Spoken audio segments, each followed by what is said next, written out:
from Santiago de Chile. My name is Karen Poniachik. I'm the director of the Colombia Global Centers here in Chile. And I want to welcome you to this new webinar entitled Documenting Death, Obituaries in the Times of COVID. We will have with us Professor Bruce Shapiro, Executive Director of the Dart Center for Journalism and Trauma, a project by the Columbia University Journalism School, and Professor Ari Goldman, who teaches the course, The Journalism of Death and Dying. Professor Safwan Masri, the Executive Vice President of Columbia Global Centers, will be chairing this event. I want to thank Muriel Alarcón, a Chilean student who's doing her master's degree at the Journalism School, for organizing this. And of course, welcome our co-sponsors, which is all the global centers, plus Universidad Diego Portales, with whom we work together on the Future of Journalism series. So without further ado, Safwan, the screen is yours. Thank you, Karen. Thank you for the introduction, and thank you to Columbia Global Centers Santiago and for Muriel for coordinating this event. I'm delighted to see my colleagues from the School of Journalism. And finally, thanks to everyone who is joining us virtually today. We all know that as countries around the world close their borders and turn inward, it's more important than ever to sustain our global engagement. We're in a unique position with Columbia's network of global centers that span 5 continents and 9 cities to bring together experts, thought leaders, audiences for cross-border dialogue and exchange of global perspectives. Although social and physical distancing has impacted all of our lives in the last few months, and it is likely to continue to do so for the next year and more, virtual events such as this one are also bringing us closer together, somewhat paradoxically. As we continue to adapt to this new normal, we look forward to more events that connect us with our global audiences. Now, the COVID-19 pandemic is not unprecedented. We've certainly experienced pandemics in the past, some far deadlier than COVID-19. The Black Death caused by the bubonic plague, for example, killed an estimated 60% of Europe's population in the 14th century. The 1918-1919 flu is estimated to have killed up to 100 million. And even in the modern era, HIV is thought to have killed more than 30 million people globally. But the rate at which COVID-19 has quickly spread in a globalized world is perhaps unprecedented. We are connected at unprecedented levels through commerce, media, the internet, travel, and study. As a result of globalization, the virus was able to spread in a matter of weeks to almost every country on Earth. But through globalization, we are also able to remain connected, not only at a personal level, but across society and international borders, as the internet and social media keep us well informed about developments around the world. From the early days of the crisis in Wuhan to the outbreaks in Spain and Italy, and now to Brazil, the United States, the United Kingdom, and elsewhere, global audiences have been captivated by the unfolding drama and tragedy of COVID-19. The documentation of the COVID-19 story across the globe is partly a narrative defined by the experiences of patients, healthcare workers, families, and officials, and it is partly numerical, consisting of new case numbers, daily death tolls, mortality rates, and epidemic curves. With total deaths nearing 300,000 globally, it's easy to lose track of the human aspects of the story, to focus more on the numbers and less on the people who are impacted by the crisis. In many ways, the pandemic has become a plague of statistics, and many of us have become amateur statisticians. Google Trends reports a massive uptick in searches for population data and other COVID-19 related statistical information. But in opposition stands the obituary. These brief features, a cross between a short story and a death notice, have long provided readers with a moment of particular human connection amid the impersonal headlines. As a brief testament to the life of someone who has passed, Obituaries add detail and richness to the otherwise numbing statistics of mass mortality. In the United States, where death tolls are projected to reach into the hundreds of thousands, this role is particularly striking. The New York Times, for example, has created a section entitled "Those We've Lost" to put names and faces to the numbers. The Chicago Tribune has increased its obituary staff from 4 to 19 staff members. Beyond this, obituaries also can play a political role, focusing attention on uncomfortable truths that those in power would rather minimize. We saw this in the early days of the HIV epidemic, when major newspapers refused to cite AIDS as a cause of death in obituaries. In 1989, the Bay Area Reporter drew attention to the scale of the crisis, publishing a full 8-page feature titled AIDS Deaths that included the names of all of those who had died from the disease in the previous year in the United States. In countries like Brazil, Belarus, and even the United States, where there is political pressure to downplay the seriousness of the COVID-19 crisis, obituaries serve as a grim reminder of the consequences of the actions of policymakers. And more generally, when it comes to documenting the global impact of COVID-19, journalism in all of its forms will continue to play a vital role, particularly when geography, language barriers, and cultural differences separate those who fall ill. Here today to discuss this topic and more, we have my esteemed colleagues, Professors Bruce Shapiro and Ari Goldman. Bruce is the Executive Director of the Dart Center for Journalism and Trauma at the Columbia University Graduate School of Journalism. The center focuses on innovative reporting on violence, conflict, and tragedy worldwide. Bruce is an award-winning reporter on human rights, criminal justice, and politics, and is a contributing editor at The Nation and the US correspondent for Late Night Live on the Australian Broadcasting Corporation's Radio National. He also teaches ethics at the Columbia Journalism School, where he is an adjunct associate professor and senior advisor for academic affairs. His books include Shaking the Foundation, 200 Years of Investigative Journalism in America, and Legal Lynching, the Death Penalty and America's Future. Ari Goldman has taught at Columbia Journalism School since 1993. He is the director of the school's Scripps Howard Program in Religion, Journalism, and Spiritual Life. Professor Goldman also teaches reporting and a course entitled The Journalism of Death and Dying, which looks at everything from writing obituaries to covering natural disasters and suicide. Before coming to Columbia, Ari spent 20 years at the New York Times, most of it as a religion writer. In addition, he covered New York state politics, transportation, and education. Ari studied at Yeshiva University in New York, Harvard, and Columbia. He was a visiting Fulbright professor at Hebrew University in Jerusalem, a Skirball Fellow at the Oxford Center for Hebrew and Jewish Studies in England, and a scholar in residence at Yeshiva Stern College for Women in New York. So once again, I thank you all for your attendance with us today, and please join me in welcoming our panelists, Bruce and Ari. Turn it Thank over you, back to you. Yeah, okay. Thank you. Thank you, Safwan.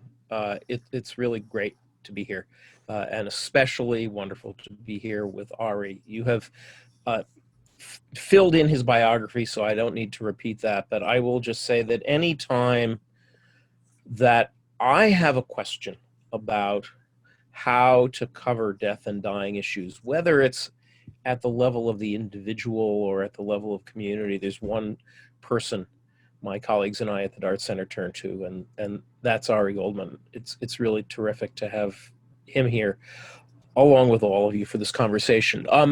Before I kind of get things in motion, let me just give two bits of information, which I'll also give at the end. First of all, Professor Goldman has a research team that is looking at how journalists all over the world are documenting deaths from COVID-19, and he invites ideas, leads, comments on whatever part of the world you're in that can help his team look at this cross-disciplinary phenomena, there's an email address, obitscjs@gmail.com, at which you can write and send in ideas, and we'll probably hear a little bit more about that in the conversation. That's number one.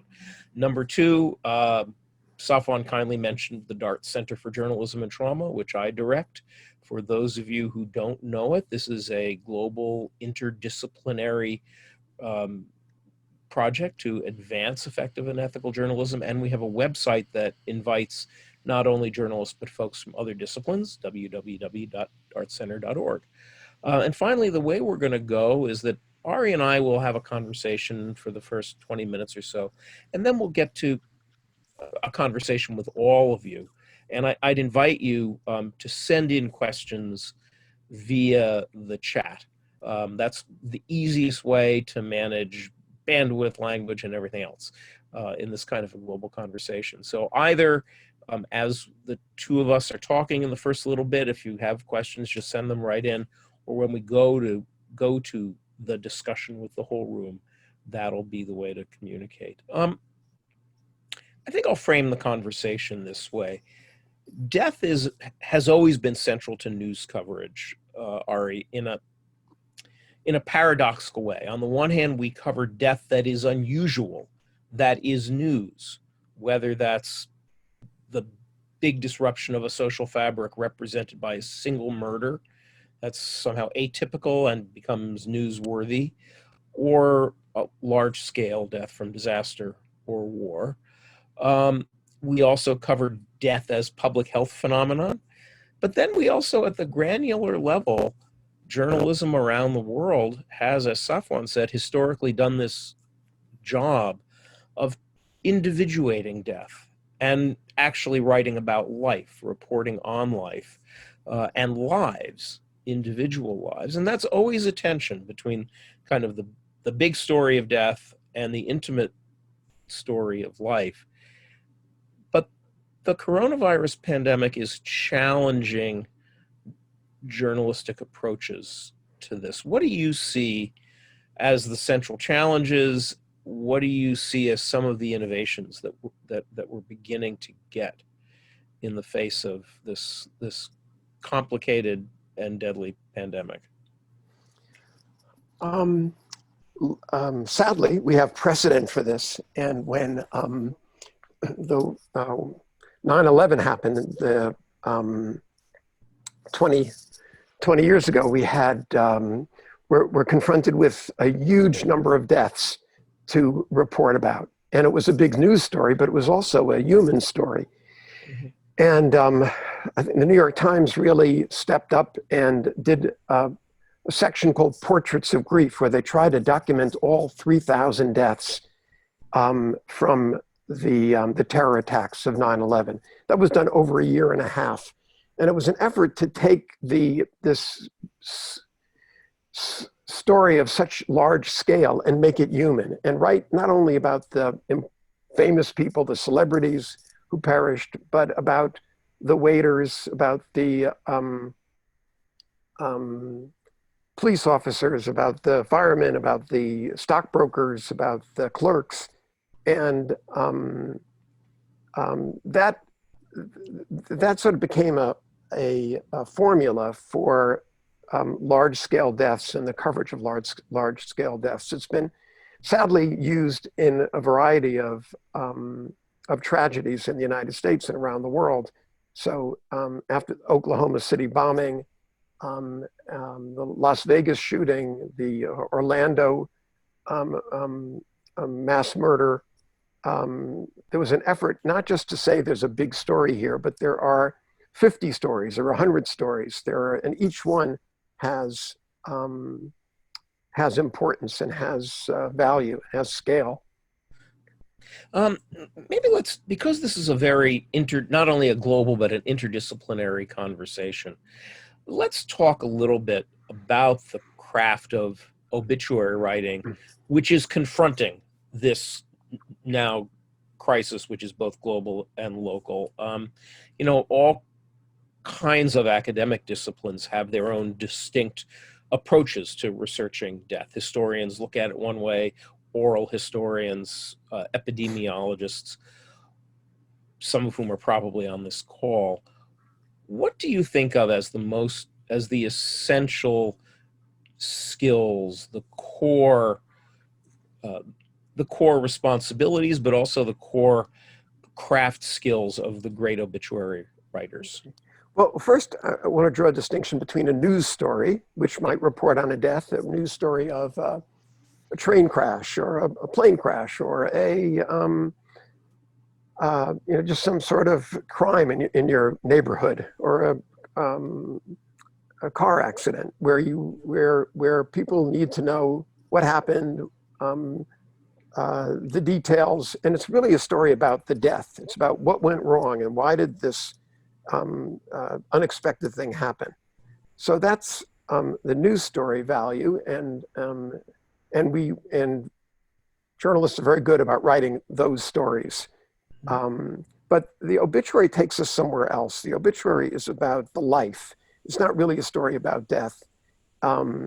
Incidental to the story is that, and by the way, this person died, but there's a real effort here to tell us about someone who we may not have known about and whose life is worth memorializing.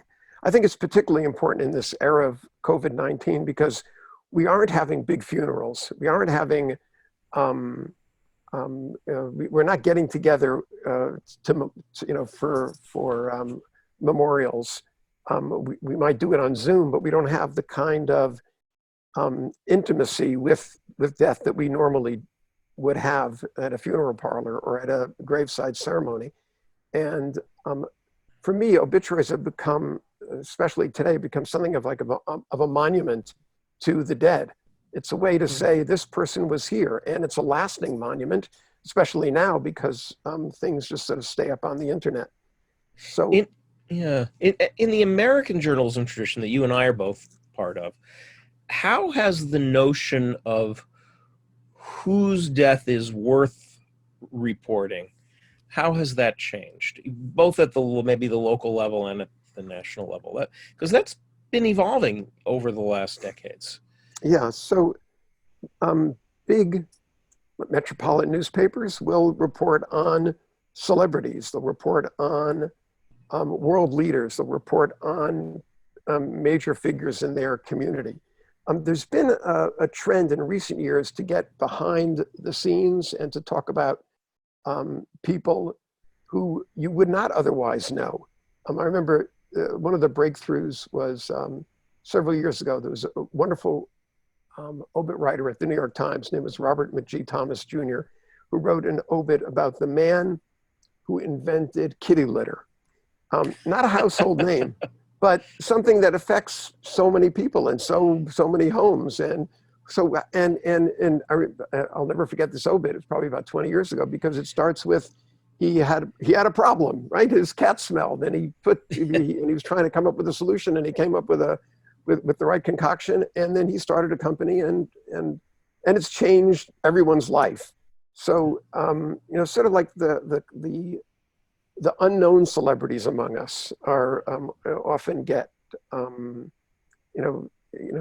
get recognized in this way. Mm-hmm. And then at the local level, and traditionally local media that may have a more intimate relationship with a smaller community. There's also a tradition of obit writing at that level, right? Right. So you'd have a school teacher or a shopkeeper or people in your community. And then there's the obituaries, which are news, have news value, and then there are paid obituary notices. So paid obituary notices are one of the few areas of growth in the industry today because advertising is disappearing so quickly, but people want their loved ones remembered. And the Boston Globe the other day had, I think it was 16 pages of obituaries, paid obituary notices. Yeah. The New York Times, you pick it up some days, it's 2 or 3 pages. Yeah. As Safwan mentioned, there's a feature in the New York Times called Those We've Lost. And it's about people from different walks of life who normally in the New York Times wouldn't get an obituary, but because there's an effort now to show the human face of the scope. This isn't about statistics, it's about people. It's not about the numbers. It's about the human loss here. Yeah. What do you think of as, just to circle back to what I was asking a minute ago, what do you think of as the most important skills of the obituary writer? And maybe walk us through how a great obituary reporter would handle any story. Because I think folks who haven't been inside a newsroom may not understand this as a particular kind of reporting that has to happen. The obituary just shows up as if it was handed to them. You know? Right. I think what you want to do is capture the essence of the person and their main contribution and why you should care. I gave the example of the kitty litter guy, but when you read a lead about someone like that, that becomes compelling. I think more so than a news story about someone. Let's say someone is appointed a judge or the executive of a corporation. You might tell their entire, tell about their career or share their resume. An obituary goes back even further. It goes back to their origins. A good obituary for me has a date of birth. It has lineage. It tells about their parents. It tells about the schools they went to. It tells about the influences in their lives and why they became the person they became. So it's the full life. But in the tradition of journalism, starting with a way to engage you and to draw you in and to say, this is why you should care about the life. And of course, we get that most of the time from reporters who have to phone up or otherwise encounter survivors of someone who's died. And I think that too is kind of a skill that we take for granted sometimes, but certainly I know with younger reporters or with our graduate students at Columbia, that encounter can be very kind of intimidating and scary at first. It's a big hump to get over. Again, with the great obituary writers, what do they bring to that encounter with the survivor that brings us the good story at the end of it? Yeah. I can tell you that in most newsrooms, the people who write obituaries are either the rookies, the people who just arrived and want to be given, sort of are given an opportunity to prove themselves, and they'll throw a name at you and say, write an obituary of this person. And then it's the older reporters, maybe people who've had a lot of experience and on their way out. They're also doing obituaries. And I've done them at all stages of my career. And I remember as a young reporter, it was just, I'm going to get a byline and I'll get a story and I'll do my job. But as I got older and I had losses in my own life, I lost my parents, lost friends, it meant so much more to me that I sort of took a different tone. Journalists are supposed to be removed, but I would always express my condolences. I would always ask how people were. I would, and I found that having that kind of focus on someone's passing gave the family comfort. I remember like once just sort of overhearing, I introduced myself on the phone and I heard the daughter yell, "Mom, the New York Times is on the phone. They want to write about Dad." And that was like, wow,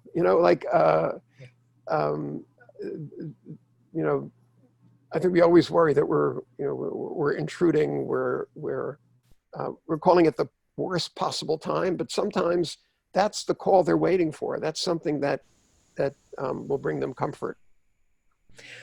One of the things that I find challenging about this moment, besides sort of the scale of death, is that this is one of the first global crises of this scale in which we're living in this interconnected and very multicultural world, right? And that calls on reporters to understand a little bit differently how death is experienced, how mourning is enacted, and how stories of the dead are told across cultural lines. How are you finding what makes reporting across cultural lines work, and when is it really challenged when we're talking about kind of obits? You take your religion classes around the world to complicated multicultural crisis areas. You deal with death in immigrant communities within the U.S. What do you see as kind of the multicultural challenge in this? Yeah. Well, in my religion course, where I really work on preparing people to write about cultures other than their own and about beliefs and practices other than their own, I use a term that I find helpful, very helpful with obituaries. That's empathetic objectivity.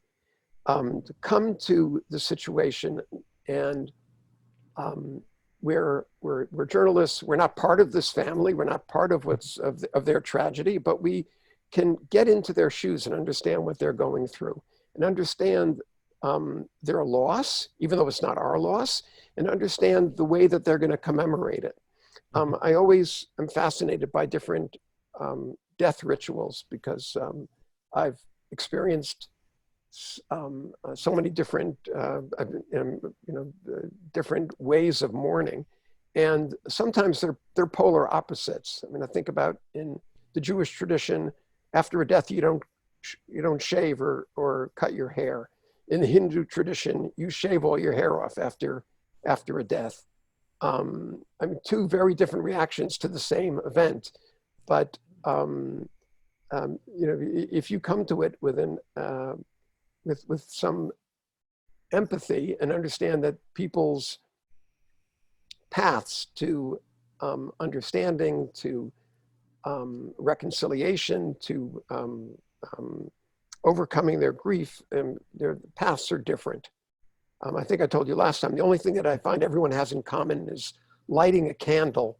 Somehow that seems to be a universal sign of a life snuffed out. Yeah. Are there things that you find reporters often sometimes get wrong or are at risk of getting wrong at this cross-cultural intersection when we're covering deaths other than our own? Yeah, I mean, they inject their own cultural and religious bias and understanding. They see it through their lens and not through the lens of the people they're writing about. And it's that being able to take that leap and understand how others are experiencing this makes the difference. And I also think there are there are cultural mistakes that it's easy to make. For example, not knowing that a particular community may not mention the names of the deceased, for example. That those kinds of taboos are, I think, easy to trip over if you don't have at least a little knowledge, right? Yeah. I mean, so it's a matter of sort of being open, not making assumptions, and finding. I think that's also key to the reporting process, because to know when to make that approach. So, like, what is their grief calendar like, right? I mean, there are traditions where you where the prime responsibility for burying is immediate, and other traditions where you can put someone and postpone a funeral. So knowing when to enter into the conversation and when to approach a family has a lot to do with what's the process for them. Is it and what's their engagement and their responsibility within their community, and when can you enter and when do you have to step back? And knowing that can make the difference between getting an interview and getting a more important than the interview, gaining some understanding as opposed to intruding. Yeah. And it's also knowing when to take no for an answer. And someone says, not now. My question is always, then when? Or take my number. Or when can we follow up and do this at a time that's good for you? Yeah, I actually think a big mistake that young reporters make is assuming that a no in this moment is just a slammed door forever. I've talked often with victims of crime, the survivors of people who've been killed in high-profile events, who talked about the importance of the reporter who simply left a business card and said, whenever you're ready, if you want to talk, I'm here. And I can even think of there was a mass shooting in Germany in a town called Winnenden about 8 years ago now. And the local editor there was so determined to treat survivors with great sensitivity that he decided that he did not want his reporters approaching the parents of children who died. I mean, no survivor interviews at all. A few weeks after, a very angry father of one of the kids who died came into the newspaper's bureau and said, "Why aren't you calling us? We want our children's stories told." And I think that people forget about that element of it, that we are actually the pathway for bearing witness to a life that's lost, whether it's of unnatural causes or natural causes. We, in some ways, stand in for the rest of the community, or we are the pathway to reconnect the isolated survivor, isolated by the extremity of grief, to the broader community. Yeah. And I do think that's one of journalism's functions. We are the public square. We're a place where you can come and air your views, air your griefs, air your complaints. We are the public square and can serve in that way. And for someone lost to a family to be honored and mentioned and memorialized in the public square is a place can bring a lot of comfort and do a lot of good. Yeah. We're beginning to get questions, and that's great. Please send in your questions into the chat, and we'll keep the conversation going. Karen Pianachik asks, I understand that many obituaries are pre-written. For example, Jonathan Kendall wrote Pinochet's obit many years before the dictator actually died, and I'm mindful that we're here courtesy of the Santiago Global Center, so this is quite pertinent. Do editors have a list of famous or relevant people whose obits are written before they actually die and then are updated? Or how do you decide what's pre-written? How do you decide when to update? You don't want to write a big obit on deadline. You don't want to write about a president or about a movie star. And you have to be prepared. The New York Times has a staff of obit writers that are keep track of who's sick and who needs to be given attention to. It can be sure every former president, every former mayor of New York, every aging celebrity is in the bank already. I left the New York Times more than 25 years ago to teach at Columbia Journalism, but the one portfolio I've maintained is I write advance obits for them.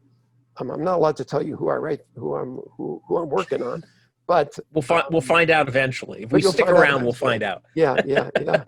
My goal is to survive, to see them all printed, and to live longer than the people I wrote about.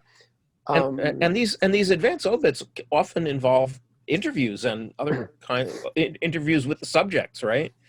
Yes. Bruce, I'm going to. Sorry, go ahead, Ari. Yeah, it's one of the toughest calls to make. Say hi. I was assigned to write a story about you that you're never going to read. But people do want to make that have that chance to talk. Some people will refuse, but some people will say, "I want to. I want to be involved in this."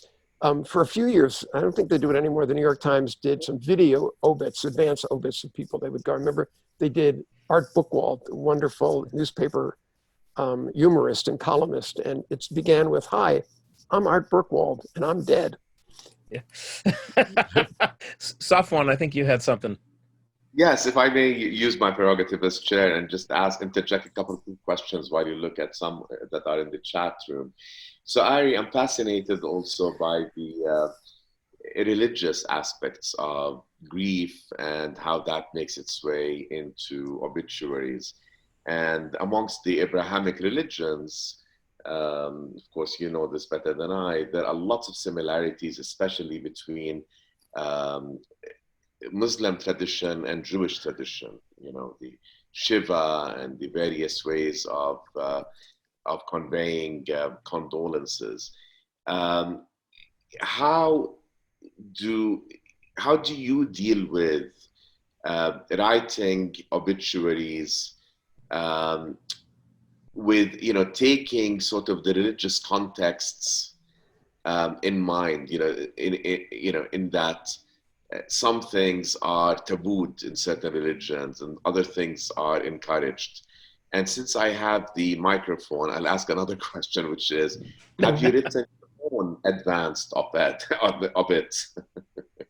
The last part, have I written what? Have you written your own? My own. I've been spending my life writing my own. I've written 4 books. 3 of them are memoirs. So I'm very much sort of obsessed with my own legacy and my own story. But yes, there are. I think there are standard things that you have to have in every obituary. Every obituary should, as I said before, should feature the main accomplishment of the person, or as you perceive it to be. It should have their lineage, their family, their date of birth, and not just the end of their career, but the trajectory of their career. I mean, I'm fascinated as you are by the similarities. I know that both Muslims and Jews want to get the body in the ground as soon as possible. Christians will take more time. The rituals are say so much about how we remember the dead. I mean, going to a funeral and hearing weeping or hearing laughter, it depends a lot on the culture. Whether this is a time of comfort to say they're in a better place, whether this is a time to say this is the worst thing that could ever happen, and we're scared, and we're beyond consolation. Often it becomes a like a drama, and these losses are dramatic and traumatic. There are lots of great questions that I want to, in particular, right now, make sure you have a minute to talk about your cross-cultural coronavirus obituary project. What are you looking for, and what kinds of questions are you asking? So, just yesterday, in the hearings in the United States Senate, the predictions were doubled, right? We said, I think it was Fauci said it's likely to be not 80,000, but 150,000, 160,000 deaths. And we're going to be seeing this over the course of the summer, probably through August, and maybe longer. When we're looking at that kind of volume of death, and I thought Safwan set the tone for this in the beginning by saying it's not a numbers game. And how do we take account of the people who we've lost? And this began as an American project, really a New York project, because that's where I am, and because I followed the New York Times standard, from Portraits of Grief to this new column. I'm curious about the rest of the United States and how the Boston Globe and the Atlanta Journal-Constitution and the Detroit Free Press are covering it, how they're redirecting their staff to do this. I think the sports editor of the Detroit Free Press is now doing obituaries editing. And I'm curious about how this is dealt with in different parts of the world. Karen and I were talking before this, and she mentioned that In Chile, there's not a big tradition of obituary writing. So how do you cover a story this big without telling the names, without telling the stories?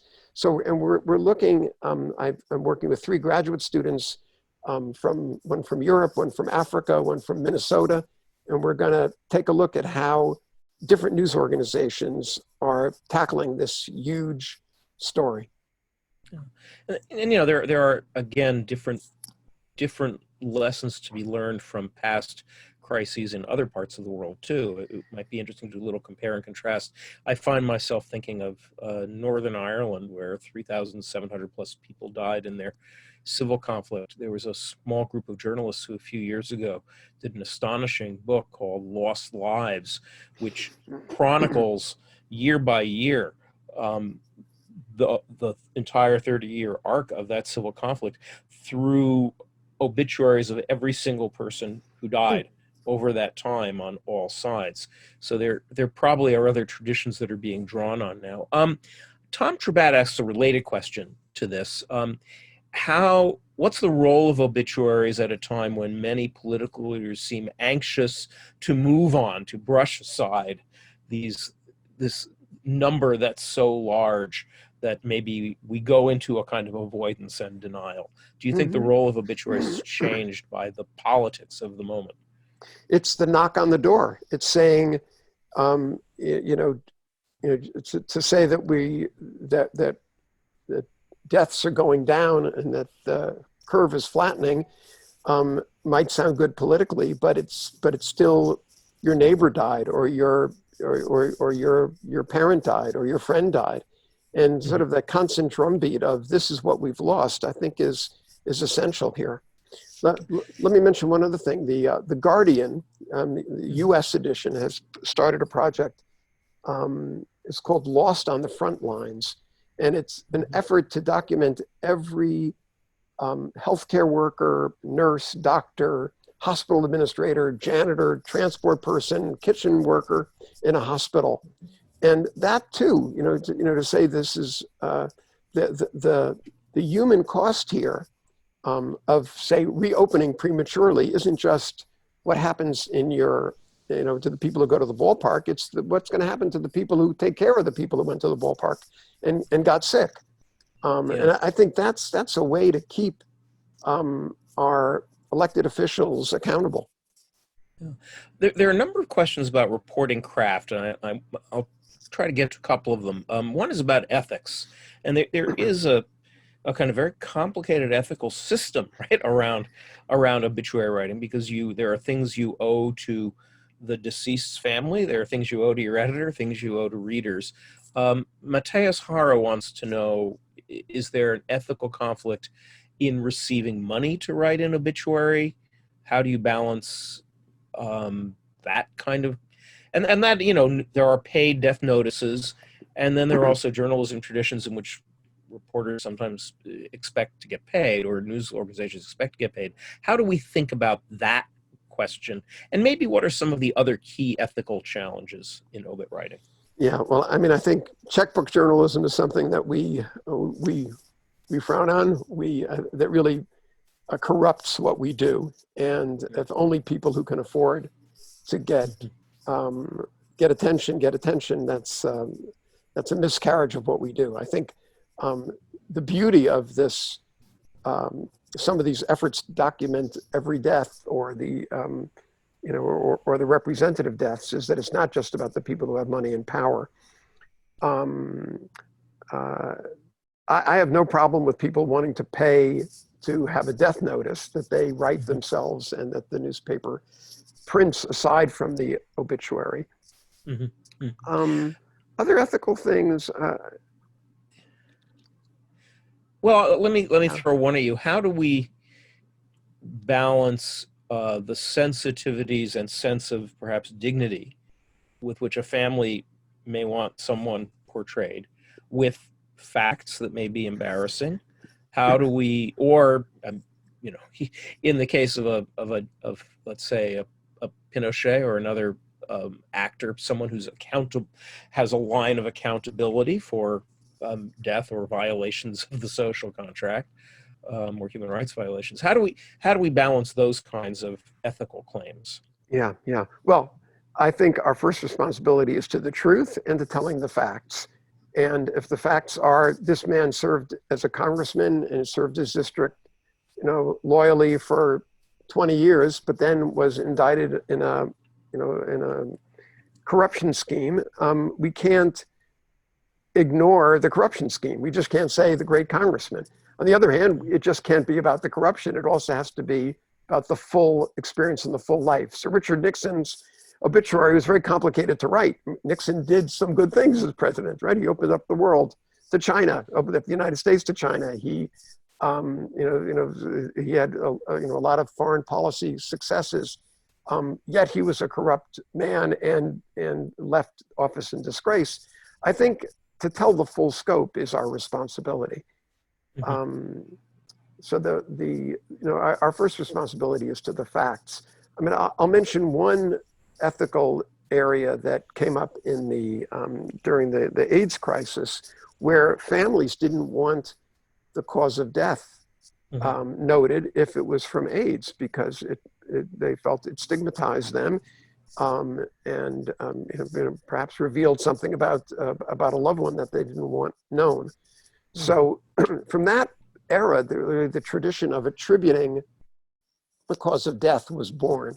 So that often many newspapers will have a lead that says what who the person was, their age, and the fact of their death. And the second paragraph will be, they died of coronavirus, comma, so-and-so said, or they died of AIDS, or they died of cancer, or they died of, in an accident. But because that's a fact that we don't always know, and it's hard to establish. We can't call the medical examiner every time. So I think the tradition of attributing it gets around the problem of, is it true or not? That does also risk stumbling over or encountering stigma, and not just around HIV/AIDS, though that was probably the biggest example in our lifetime, but certainly in my own lifetime, people often did not want to have cancer listed. Suicide is often a taboo. How do we parse that? I think respect for the family at a time like this is really primary. And if the family doesn't want to reveal that it's a suicide, I think you respect that. If it's a public death and the police reveal it as suicide, then I think there's no way around it, because that's the public record. But if you have an inkling of something and the family tells you something else, attribute it. Say, this is what the family says. The truth will come out, but I think you were asking before about how do you balance the reader, the writer, the subject. It's a mix. Again, our first obligation is to the facts, but very close to that is sensitivity to the family. I think we have to do this work with a lot of compassion. Well, and there are actually a number of questions about the specifics of approaching families. How do we get, as journalists, close enough and trusting enough in the course of it's often a short call even. How do we build that bridge to get that cooperation? And when do we know when a no is really a no? And how do we handle these very, very sensitive encounters? Number of questions on that. I mean, I think just to be there, this is more difficult now in the coronavirus era, but funerals are public events. I mean, you can just walk into a funeral parlor and just sit and listen and watch. In the Jewish tradition of Shiva, you can go into someone's home and see the mourning take place and see how people are visiting, and you don't really have to interview anyone. Just be there. I mean, I think being on the scene and being there at a time when the family is mourning, without being intrusive, can get you so much. I want to touch on this question about reporting suicide, because there have been a couple of questions about it. Reporting on suicide, even as a public health issue, is a contentious and complicated issue.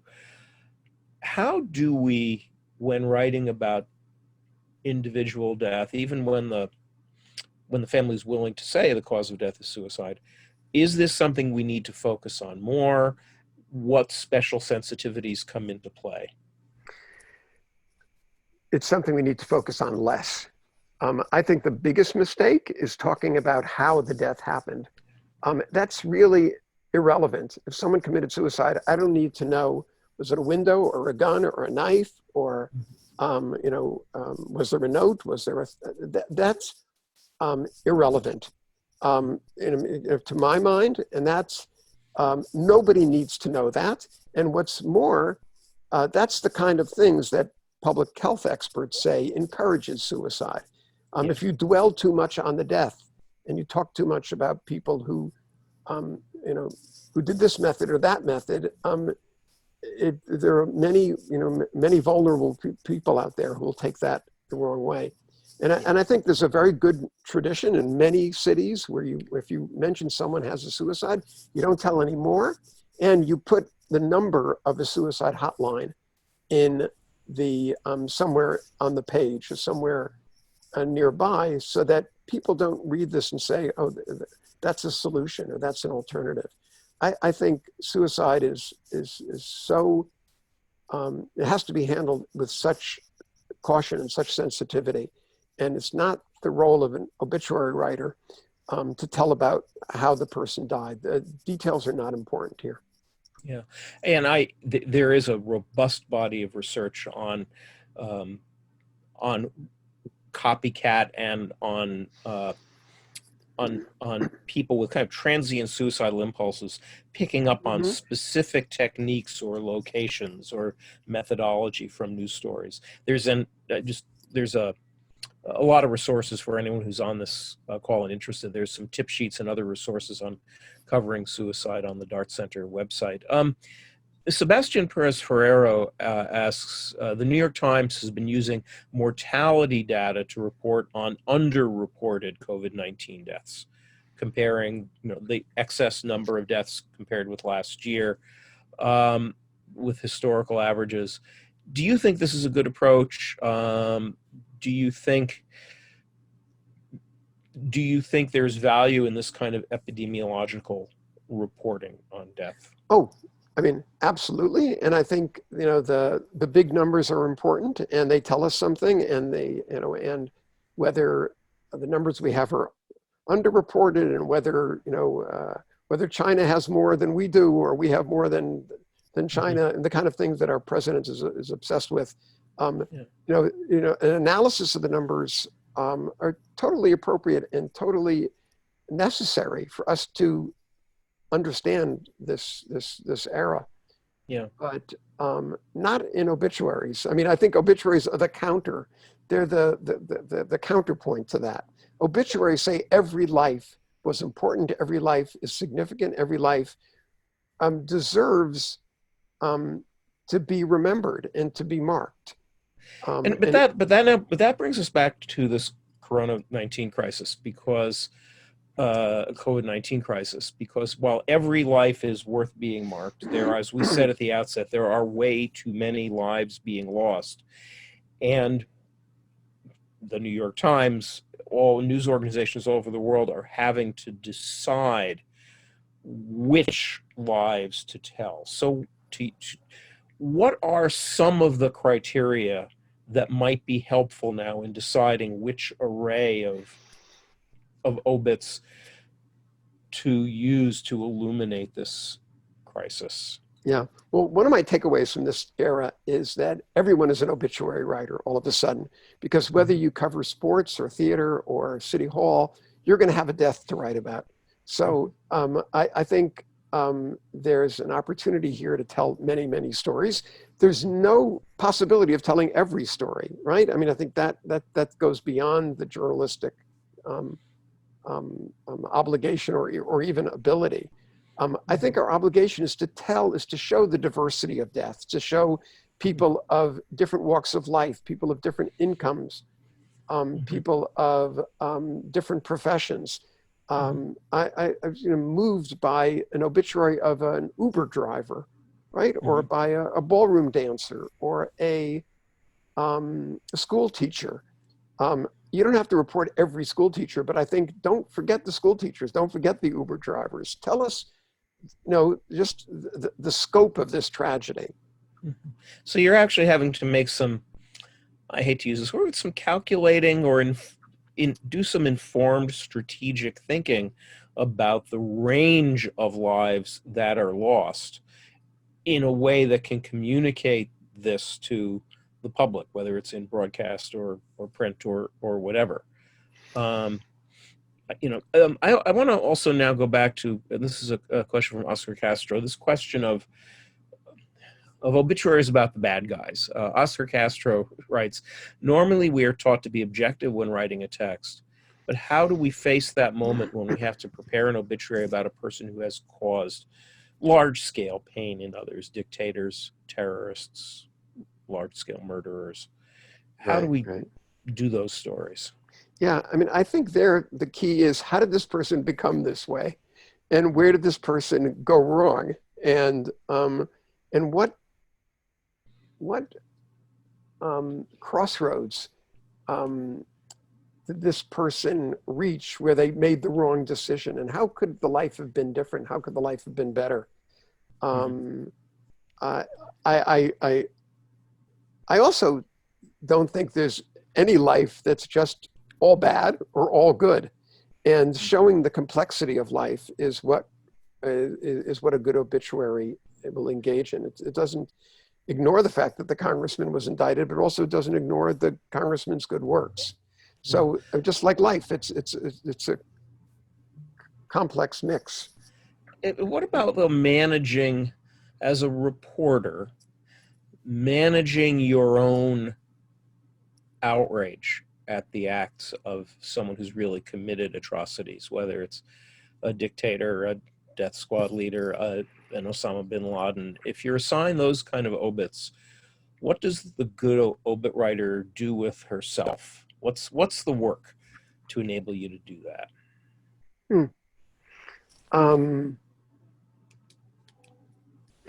It's just storytelling.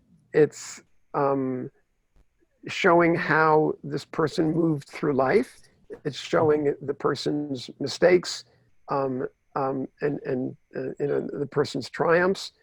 I mean, I feel this when I read about Nazi leaders and I mean, people who are unredeemingly evil. And this, some anger wells up in me. But then you read about their family or about their vacations or about other aspects of their lives, and you try to get your head around how life could have such contradictions. I mean, as an obituary writer, I'm not there to explain the life. I'm there to tell the story.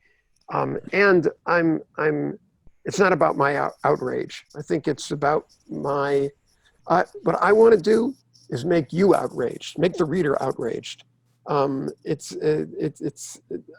not there. I'm not a polemicist. I'm a storyteller and a journalist, and those are my first obligations. So we have 10 minutes or so left, and certainly people keep pumping those questions in. But I'm going to ask you something. You've got a room full of people from global centers all over the world. Some of the folks on this in this Zoom are journalists. Some are from other disciplines. As you're going now about your research into coronavirus deaths and how they're covered, what do you want to know from the people in this room? What are your questions that you would like the eyes and ears in this room to be helping you with? How do we get beyond the numbing statistics? And how do we stop and honor the different lives? And what are the different cultural ways that we do that? And what context is it done in? So I'm curious about how news organizations take on this challenge, um, and also what resources different news organizations commit to this effort. And my theory is that everyone is an obituary writer today. So I'd like to hear from some of those people who've had a shift and had to pick up a craft that they were not all that comfortable with, and how, and what sort of new forms of storytelling are we going to, will emerge. I think back to the Portraits of Grief exercise that the New York Times did after 9/11. And I could still remember picking up the newspaper, because in those days we still picked up the newspaper, and reading the Portraits of Grief. And I had a system.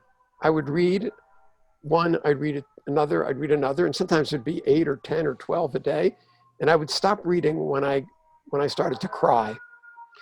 You can hear the sirens perhaps behind me. I live right near a hospital in New York City. Which kind of makes me cry too, because you know that every siren means someone is on their way to the hospital. I have a wonderful friend who's a rabbi, who's the shortest prayer in the Bible is, "Please, Lord, heal her." That's in the Hebrew scripture. I guess the shortest in the New Testament is Jesus wept, but please, Lord, heal her. It's said about Moses's sister, Miriam. And every time a siren on an ambulance goes by, my rabbi friend says, El na rafan Allah, please, Lord, heal her. And that kind of consciousness that there are so many people who are hurt, so many people who are wounded, so many people who are dying. And let's just take a moment and pause and say each siren means something, each church bell means something, each obituary notice means something. And I think over the course of this, these next few months, we're going to find new ways to tell the stories and to connect with the stories. And frankly, new ways to make people cry. Because if we don't shed a tear for this loss, then we become hardened to it. Marcia Hurst has a question that relates to that. And then Safwan, if you have any final thoughts, you can sort of follow that up before we close out. But Marcia Hurst is wondering, can you talk about the space in between the individual death and population-based data? For example, the nursing home community that experiences 30% death rates in its residents and caregivers, the family that experiences the death of a whole generation, the school community that experiences a cohort of young children. Is there a special place other than a news story for objective empathy at the collective level? Yeah, I mean, there was that startling story in the New York Times a few weeks ago about a funeral, I think it was in Georgia, where with 8 brothers and sisters, and how they went to memorialize one member of the family, and then everyone came down with the illness. It was still a time when people were gathering, people were sharing food, when people were hugging, and just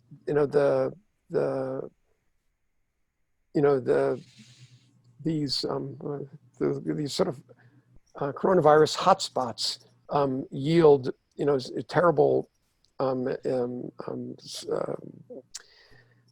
incidents and terrible problems, and give us an opportunity to examine the family as it's going through this. I think one of the moving things is when you read about couples who died within days of each other. So for me, those are even more compelling stories in the individual life, because it shows the relationships. Yeah. Safwan, before we close out, did you have any questions or thoughts? You're standing astride the global centers, seeing how this is playing out worldwide. What are you thinking? Yeah, I'm thinking a lot of things. And one thing that I'm thinking is that we all owe you and Ari great gratitude, really, for what you've shared with us and your questioning, Bruce and Ari. I think, I mean, it's such an important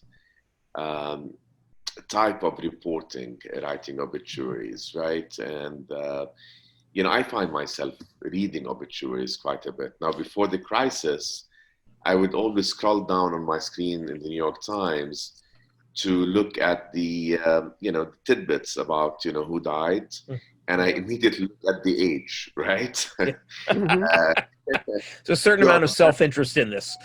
Exactly. In my lifetime, am I seeing people dying older as reported by the New York Times? But oftentimes, I read an obituary because I'm fascinated in the life, but I'm also fascinated in what's said about the life. And so, death is part of life, and I think an obituary is sort of an important punctuation mark, if you will.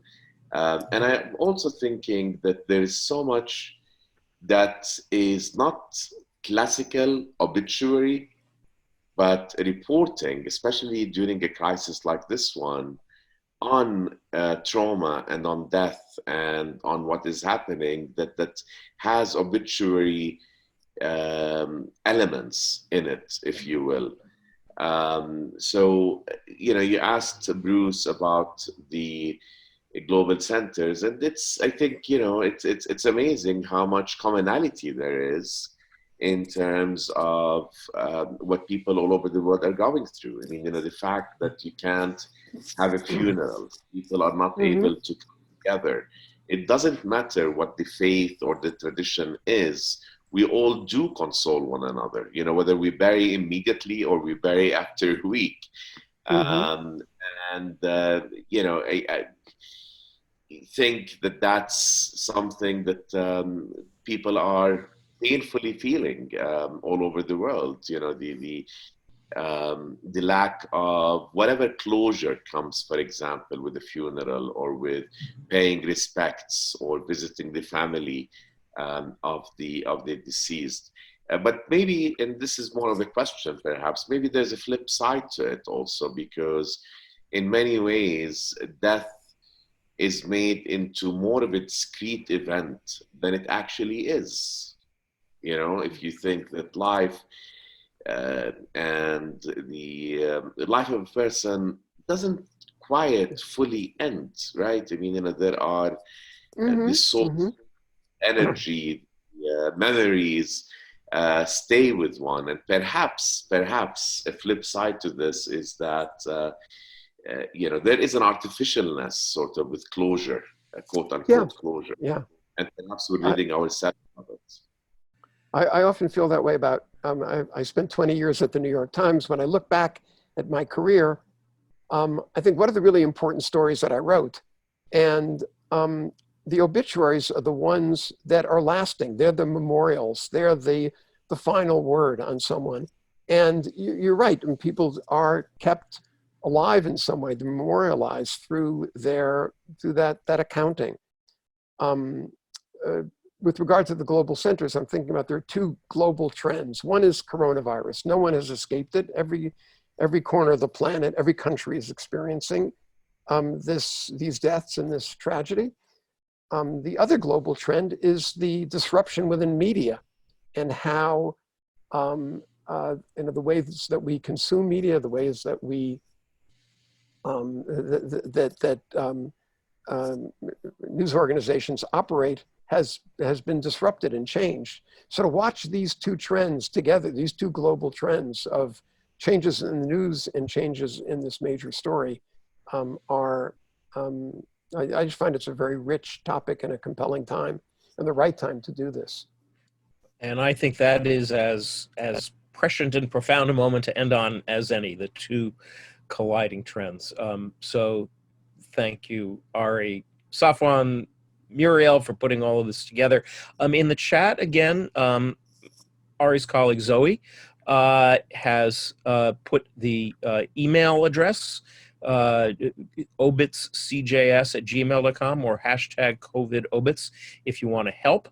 And Karen points out that next week on May 19th, We will have Radio Ambulante's Daniel Alarcon, who's our colleague at Columbia Journalism School, is really, really worth listening to. I certainly will be tuning in for that session. So thank you all. Thank you. Thank you very much. Thank you again, both Ruth, Ari. Thanks, Safwan. And Muriel, thanks for helping us putting together this great program. And thank you, Karen. Bye. Bye.